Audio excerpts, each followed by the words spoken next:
ఈ 4 సమయాలలో మీరు ఒక లీడర్గా ఎదగడానికి ఇది మంచి అవకాశం. ప్రజలలో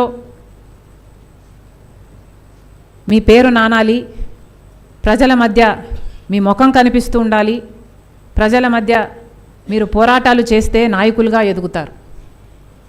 కాబట్టి ప్రత్యేకంగా ఆహ్వానిస్తున్నాం. కాంగ్రెస్ పార్టీ కోసం, ఈ సిద్ధాంతాల కోసం, రాజశేఖర రెడ్డి గారి ఆశయాల కోసం నిలబడాలి అనుకున్న వాళ్ళు, ఫ్యూచర్లో లీడర్లుగా ఎమ్మెల్యేలుగా కావాలనుకుంటున్న వాళ్ళు, కాంగ్రెస్ పార్టీ మనస్ఫూర్తిగా మిమ్మల్ని ఆహ్వానిస్తుంది. మీ టైంని, మీ రీసోర్సెస్ని, 4 డబ్బుల్ని ఖర్చు పెట్టుకునే స్తోమత మీకుండి మీరు కాంగ్రెస్ పార్టీ కోసం నిలబడగలిగితే కాంగ్రెస్ పార్టీ కూడా మీకోసం నిలబడుతుందని, దీనికి పూచీగా నేనే ఉంటానని మీకు హామీ ఇస్తూ మరొక్కసారి చెప్తున్నాం, రాహుల్ గాంధీ గారు ప్రధానమంత్రి అవుతారు. ఇది రాజశేఖర రెడ్డి గారి ఆశయం, ఇది దేవుడు నిర్ణయించింది. ఉదయించే సూర్యుని ఎవ్వరూ ఆపలేరు. రండి, జాయిన్ మీ, అందరం కలిసి చరిత్ర సృష్టిస్తాం. Thank you.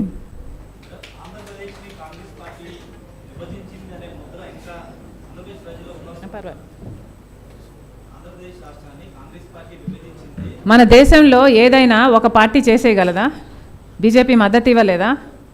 నేను చిన్నమ్మని అని చెప్పుకున్నారు బీజేపీ నాయకులు, ఇవ్వలేదా బీజేపీ మద్దతు?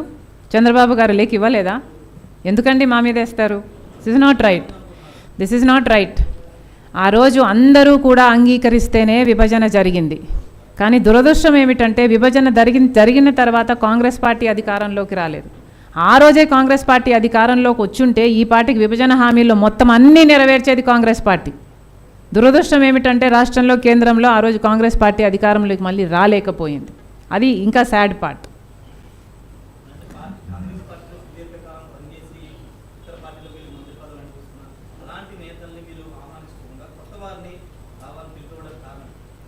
Why not? కొత్త వారికి ఎందుకు అవకాశం ఇవ్వకూడదు? పాతవారే ఎందుకు మళ్ళీ మళ్ళీ రీసైకిల్ అవ్వాలని రూల్ ఏం లేదు కదా ఇక్కడ. కొత్తవారు fresh blood, younger blood, probably they will travel with me a little longer than the older people. నేను పూచీగా ఉంటానని చెప్తున్నాను కదా. ఒక నేనే కాదండి, కాంగ్రెస్ పార్టీలో it is not about one individual. Supposing రేపు పొద్దున నాతో ఏదైనా విభేదాలు కలిగినా కూడా కాంగ్రెస్ పార్టీతో అడ్వాంటేజ్ ఏమిటంటే ఇది ఒక నేషనల్ పార్టీ. ఈ కాంగ్రెస్ పార్టీలో నియంతల్లా తయారవ్వటానికి అవకాశం లేదు. ఒకవేళ నాతో విభేదించినా నా పైన మళ్ళీ ఇన్ఛార్జీలు ఉంటారు, లేక రాహుల్ గాంధీ గారు ఉంటారు, లేకపోతే ఒక సిస్టమ్ ఉంటుంది, ఒక హైరార్కీ ఉంటుంది. దీంట్లో ఎదగడానికి అవకాశం ఉంటుంది, ట్రాన్స్పరెన్సీ ఉంటుంది, దీంట్లో లిబర్టీ ఉంటుంది, దీంట్లో డెమోక్రసీ ఉంటుంది, దీంట్లో చాలా అడ్వాంటేజెస్ ఉన్నాయి. ముఖ్యంగా ఏమిటంటే Congress party most secular party.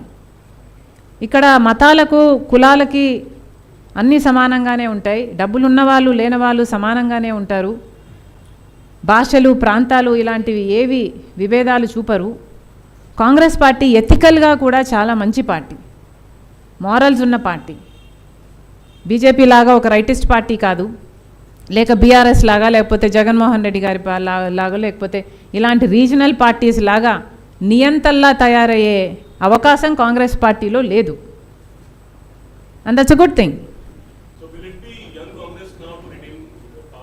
It will be a fresh Congress. What about the older leaders? Older leaders are always there. We are all there, including me. I am there to support the ones that are coming up. The only thing Congress party lacks today is the resources. And we all know today how important resources are. నేను చెప్పనంత మాత్రాన అది కాకుండా పోదు. ఈరోజు నేను బహిరంగంగా చెప్తున్నాను అంటే దానికి కారణం ఇది వాస్తవం. నేను ఒప్పుకున్నా, మీరు ఒప్పుకున్నా, మీకు నచ్చినా నచ్చకపోయినా, కాంగ్రెస్ పార్టీలో వాళ్ళకు కూడా చాలామందికి నచ్చినా నచ్చకపోయినా ఇది వాస్తవం. కాంగ్రెస్ పార్టీకి అన్నీ ఉన్నాయి. తెలివి ఉంది, కమిట్మెంట్ ఉంది, సిన్సియారిటీ ఉంది, లాయల్టీ ఉంది, అన్నీ ఉన్నాయి. ఒక రీసోర్సెస్ తప్పితే కాంగ్రెస్ పార్టీకి లేనిదంటూ లేదు. లీడర్లు ఉన్నారు, ఎక్స్పీరియన్స్ ఉంది, అన్నీ ఉన్నాయి. కాబట్టి అడుగుతున్నాం, కొత్త నాయకులు రావాలి అనుకుంటే, ఎమ్మెల్యేలు కావాలి అనుకుంటే Congress party with open hands we're inviting you, we're giving you the opportunity, we're willing to give you the platform. Please అందరం కలిసి for a better tomorrow, for a better India let's come together. Thank you.